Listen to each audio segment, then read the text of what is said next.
Welcome to my show, SAM Dialogues with Dr. MP Reddy, sponsored by South Asia Monitor. We are launching this show with Dr. Anil Rajvanshi, Padma Shri Awardee, one of India's highest civilian awards.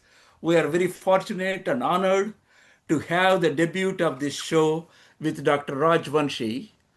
Since this is my first show of this new series that I am starting, let me introduce myself briefly.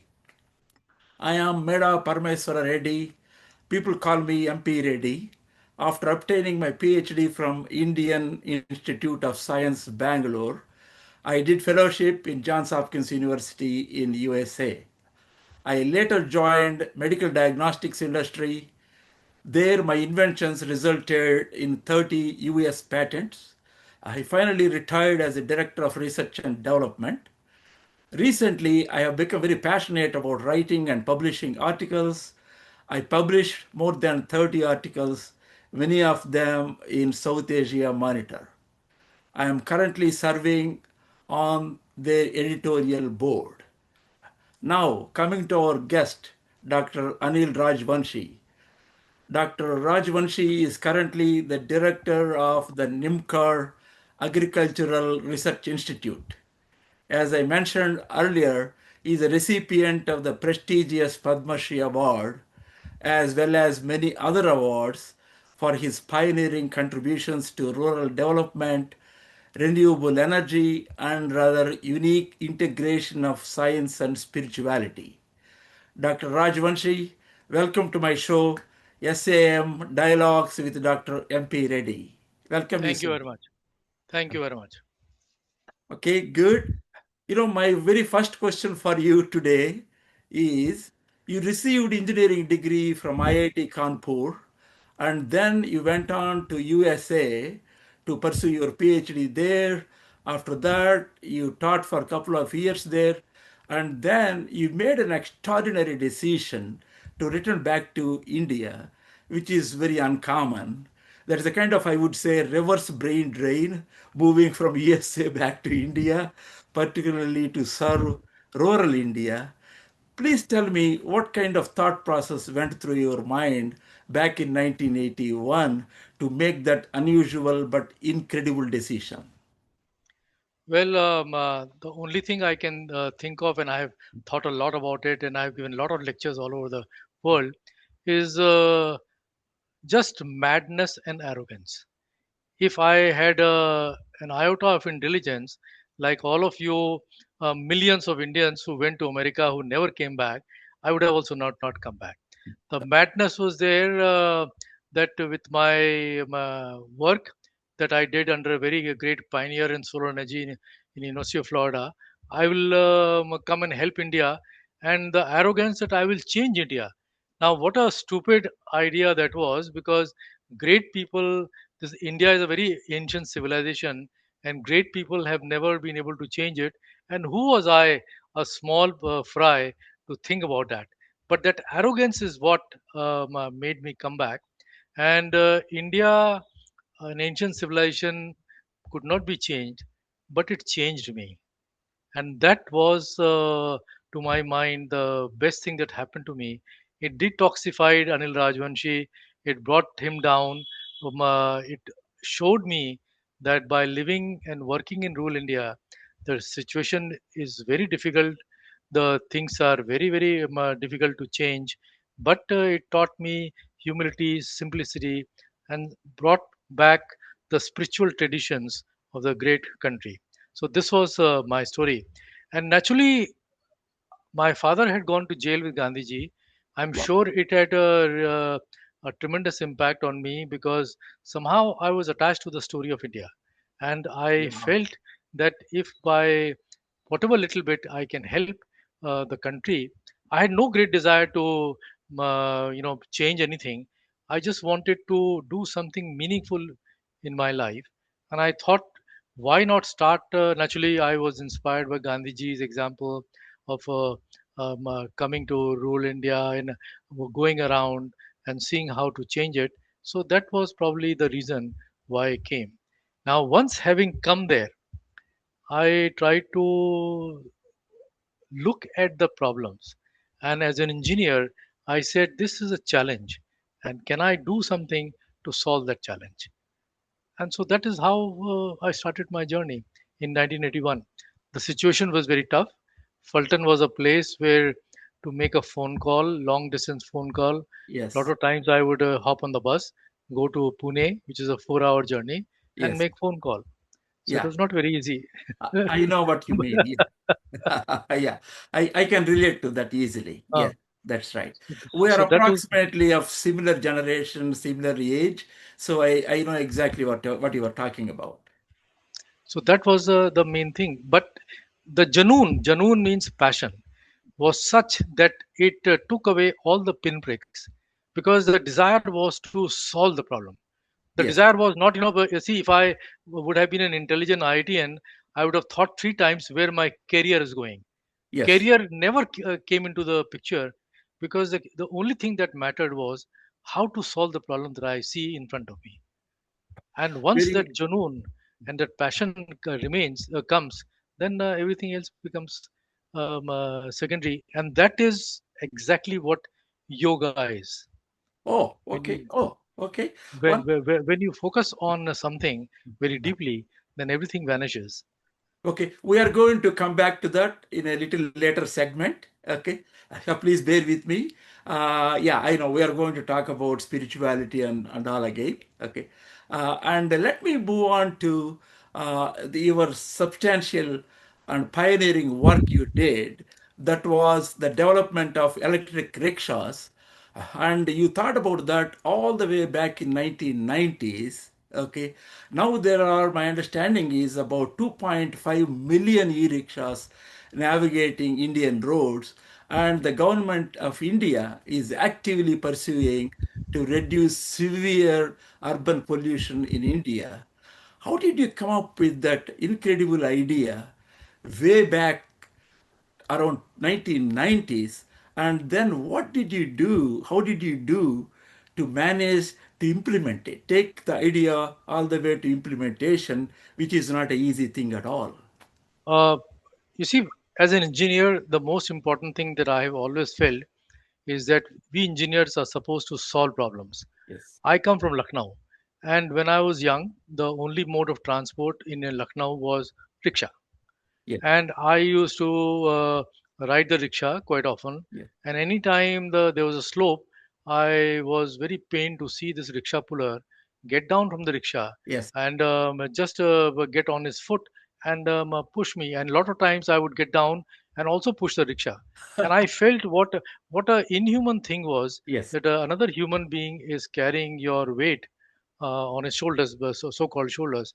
So that thought was always there.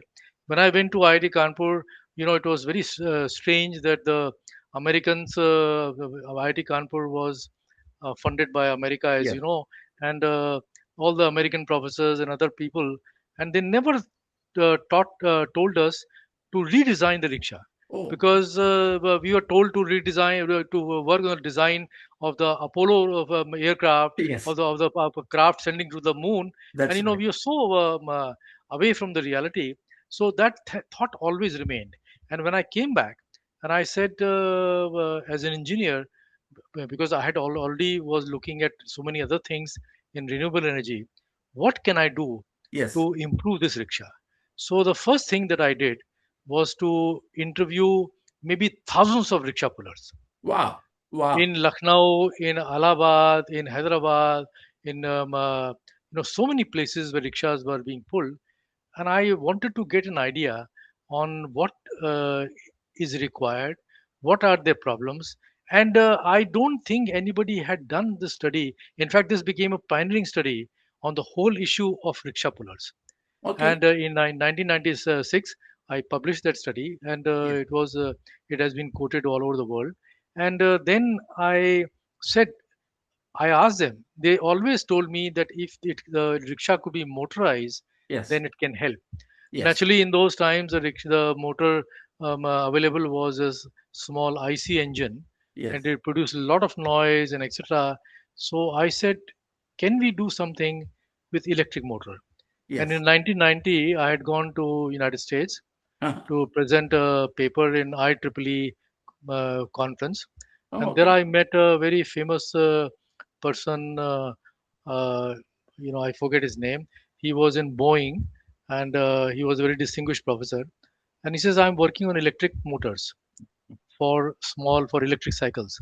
So I Okay. suddenly felt that maybe we can use that, Yes. and that is how my journey started. So in 1999, I presented my work on what we had done a little bit at IIT Kanpur, and I sent this paper to my friend in MIT, who was David Wilson, the father of bicycle.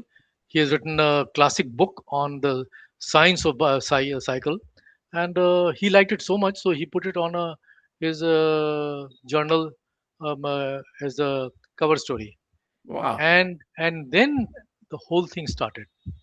So Chinese Wonderful. took it up, and I think the whole world took it up because that article contained the genesis of what can be done to improve the rickshaw, how it can be electrified, and what are the things, and that is how the journey started. That shows your extreme compassion towards ordinary, hardworking, poor people, and also your ingenuity in terms of problem solving, coming up with ideas, pursuing, perseverance. There are so many qualities you needed and demonstrated to take it all the way from idea to practice. It is a great story. And In let me, 1997, we got the first patent on electric rickshaw anywhere oh, in the world. Yes, oh, that is great. I understand how difficult it is to get patents. Okay. Thank you very much. And now let me get into another area. Okay.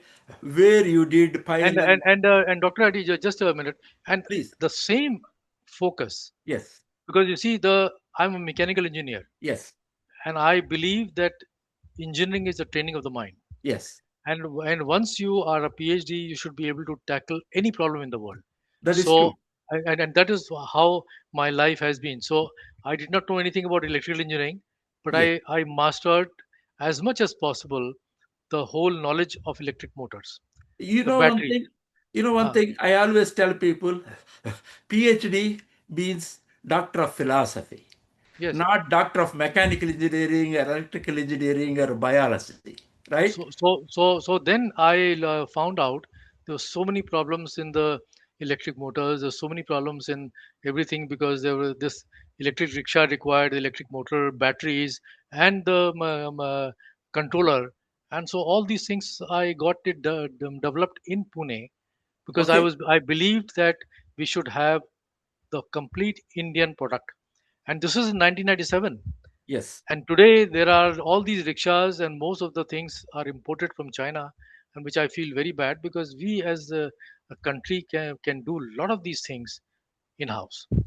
No, whatever you described, that is real definition, almost a textbook definition of entrepreneurship.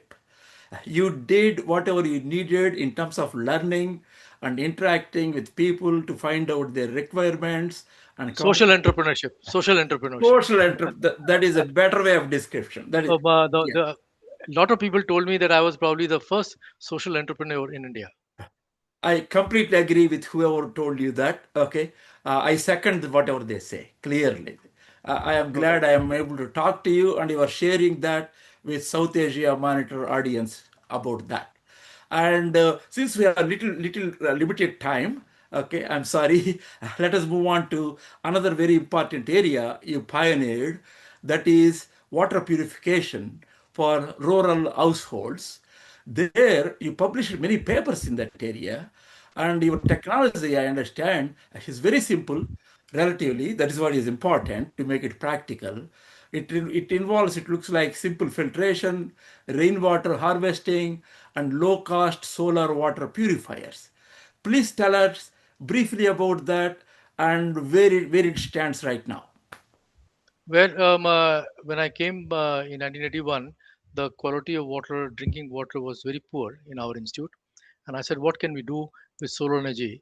Because solar energy is plenty. Yes. And so I started looking at heating the water and seeing if it can kill the E. coli. Oh, yeah. and we had a chemistry lab, and we tested, and we found that just by heating the water at 60 degrees Celsius, because most of the times the solar collectors in those times in 80s were Yes. simple collectors, and they Yes. would not reach very high temperature, and we Correct. found that it was not possible to kill all the E. coli. Then Yes. suddenly an idea came that if I filter that water, that with a eight layer of different layers of sari cloth, Okay. simple cotton cloth, cotton saris Very that simple. women in rural Yes. areas wear, then Yes. what will happen? So we did a lot of very interesting experiments on filtering that water through different layers of cloth, and we Okay. found that eight-layer cloth, which brought the filter level to 200 microns, would Wow. uh, would remove most of the bacterial content, and Yes. then heating it to Yes. 60 degrees or even to 45 degrees Celsius, which you could get Okay. in on the cloudy day Naturally. for Yeah. three 3 4 hours, you could finish all the E. coli. Wow. And Such a that to my mind was a very pioneering idea, which such nobody a had done that. such a low tech with very little investment, almost no Yes. investment. Yeah. Oh, And wow. so we did many years of experiment on different collector design, different configuration, etc. And then we developed the design that is exists today, is these tubular collectors. The stagnation temperatures reach very high. On a slightly rainy day, you still can get 45 degrees Celsius for 3 hours, which is enough to kill all the E. coli and the Yes. filter after filter water. And then we said, if I take the groundwater, there are a lot of salts. Yes. Rainwater is a God's given opportunity, and we never collect it. So we developed the whole technology of collecting rainwater and then purifying it through this process. Wow. And now there are three schools, very in a Phaltan area, rural schools, where the children never got good water. So around 600 to 700 students every day get this absolutely clean water through this Yes. technology. Are they still using it today? Yes. And it is spreading because more and more schools are coming. And the most interesting thing is that we designed it in such a manner that the children will themselves learn about the solar energy, about the mechanical engineering, about the water testing. So not only are they getting clean water, but they Yes. are also learning about STEM. Now, Wow. when children get clean water, Yes. it changes their whole life, because water is the most important thing by which their stomach becomes Yes. all right. When the stomach becomes all right, the brain works, because that is the most critical time for the children's life, for the person's life. Yes. During the this time, if their brain is working nicely, then Yes. they will flower. During the So idea is particularly the developmental phase of their life. Yes. exactly. Oh, So this is what we very have done. good. That is really incredible. Okay. Again, your entrepreneurship, creativity, going beyond your mechanical engineering, no boundaries, right? As you said, PhD is not about trained in the focused area, right? It is a kind of general training. You can enter into any area and solve problems, right? That's what you said.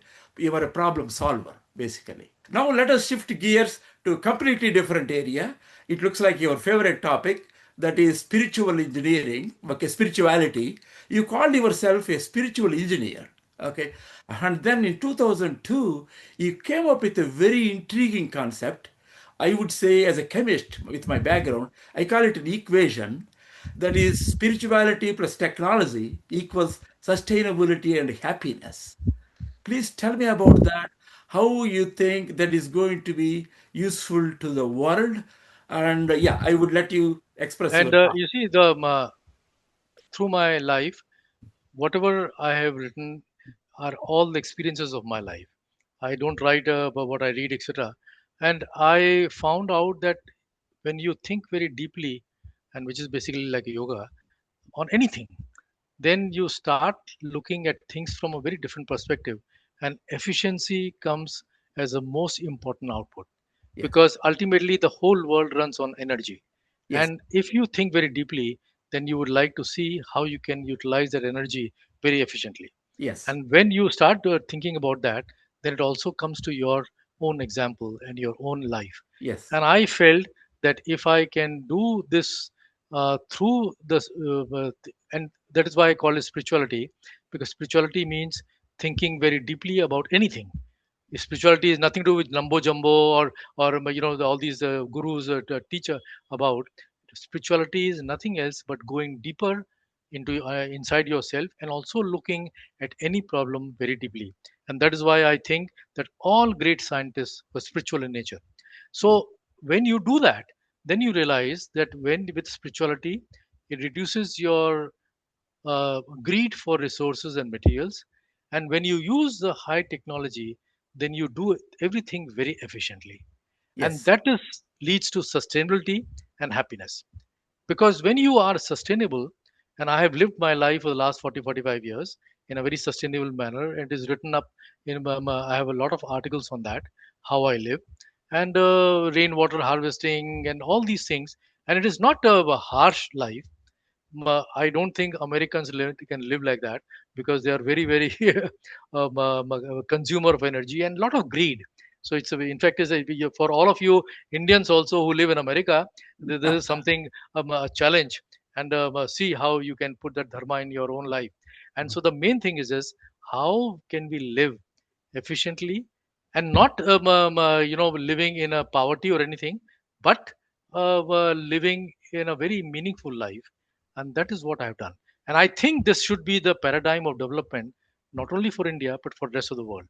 And Yes. I just came back from United States, and I was a keynote speaker in Houston, and this was the theme of my talk. My keynote was on this, that reduce your greed and practice spirituality. And so spirituality plus technology will lead to happiness and sustainability.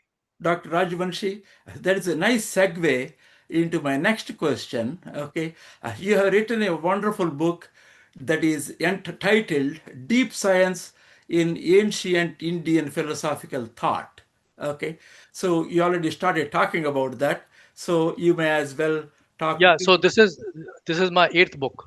Yeah. Oh, okay. Okay. Yeah, so, and I have always, I'm a very biased Indian. I think some of the greatest philosophical thought of the world has come from India. Okay. India, throughout the history of mankind, has given Buddhism, Jainism, Sikhism, so many other things, and the most important thing, yoga, from which all these things came.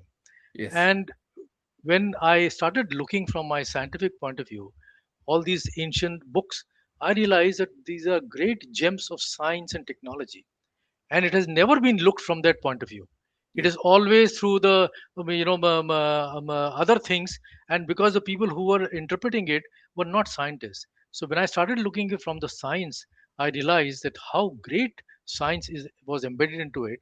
And for example, in this Patanjali Yoga, and so I wrote this book talking about how scientific book is Patanjali Lok, and how much it really tallies with the modern science of Einstein's gravitation theory and so many other things. And Yes. it is just you have to read between the lines. Yes. And it is not that we are downplaying the modern science and technology, No, you are or not. raising our old scriptures. It's just that I want to show that how everything comes from the same knowledge space, Yes. whether it was Einstein's theories or Newton's theories Yes. or Patanjali's theories, they all came from the same source, and which is the infinite. So there is a lot of commonality among all of them. Yes, There is a yes, yes, common thread among all of them. yes, yes, yes, yes. Okay. So now let me come to the most important question I have, at least for my curiosity point of view. You got Padma Shri Award and many more prestigious award, and you received them from President of India and two Prime Ministers of India. How did you take that? When you heard that news? These are regular awards. Okay. These are physical processes. When you live for a long time, you keep on getting awards. There's nothing great about it. Okay. My greatest award is, if I when I understand the mind of God, Okay. then that is my greatest award. Wow. These are all awards which makes me happy, in the sense that yes, my ideas are now being recognized, and I use these awards simply as a spreading of ideas. Nothing, Okay. no, no, no. But it really, to tell you frankly, Okay. these are there's no monetary thing attached to these awards, and so there is nothing to it except that So, you get, you just feel, and people respect you for that. That's yeah. all. So it seems like you take them in a humble way rather than feeling extremely proud or something. These are all regular things. That's all. Oh my God, you are a humble man. I'm very impressed No, with no, you, no, Dr. no, no. Rajvanshi. Okay, that is really good. Okay, now coming to the final segment. Okay, as I said, we need to have several interviews with you. Okay, see, because of the limited time we have, because nowadays people have very limited attention time span, right? Hmm. Attention span.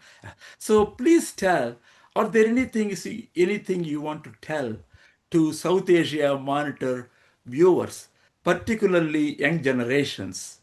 Any wise thoughts you have or suggestions you have for them?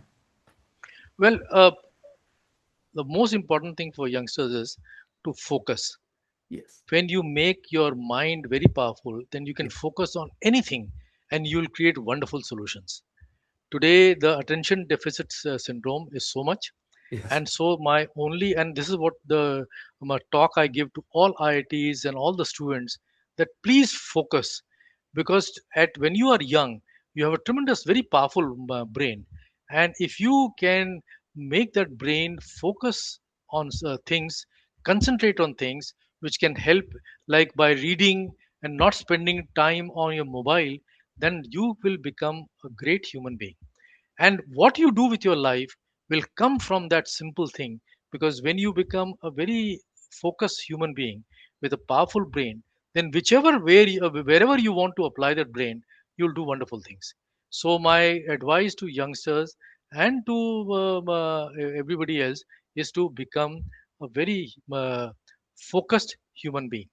And the final thoughts to South Asia Monitor, our country is really great, and the ancient spiritual thought and traditions we should follow, and we should try to understand it. When we understand it, the most important thing that comes is we don't want to control. We reduce our control freak nature, and when we reduce our control freak nature, we all work together for the common good. And that is the most important thing that we Indians can teach, not only to ourselves, but to the whole Southeast Asia. Good. That is a great advice. Dr. Rajvanshi, thank you very much for kindly accepting our invitation and coming on to my show. But as I said, we are launching this show. This is the first show for me for a series of shows I am hoping for. And I'm so fortunate to have you in my debut show. And please come back to us. Now I know you better. It seems like we can discuss about several topics you brought up in greater detail that will be of interest to South Asia Monitor audience. Okay. Now, Thank you. thank you. Yeah, thank. Huh, And now huh. let me address directly South Asia Monitor viewers. Thank you very much, all of you, for coming onto this, for listening to the whole show here. I hope you enjoyed it, and probably you will find it useful, and you can stay tuned for more shows that are going to come in the future. Look forward to have more shows with you. And Dr. Rajvanshi, you were going to say one thing. Please go ahead and finish that thought. No, this is what I wanted to say, that I'm happy that you invited me for this, and maybe there could be many more occasions to present a lot of other things. Absolutely, absolutely. Thank you very much for coming Thank to you. the show. Oh, and Thank also you. I want to thank South Asia Monitor Management for giving me this opportunity. I learned a lot from you, Dr. Rajvanshi, and I hope that the viewers that are watching this show, they are also getting benefited. Oh, and one request I want to make to the viewers is please go to South Asia Monitor website and give your feedback and comments. I want to know what you are thinking and also tell what kind of shows you want from me. So I want it to be a very interactive and iterative process. I want to enjoy the new guests we are going to bring onto the show, and also I want South Asia Monitor audience or viewers to get benefited from that. Again, thank you, Dr. Anil Rajvanshi. Thank you. Thank you. Okay, Okay. bye then. Okay. Thank Bye. you. Bye.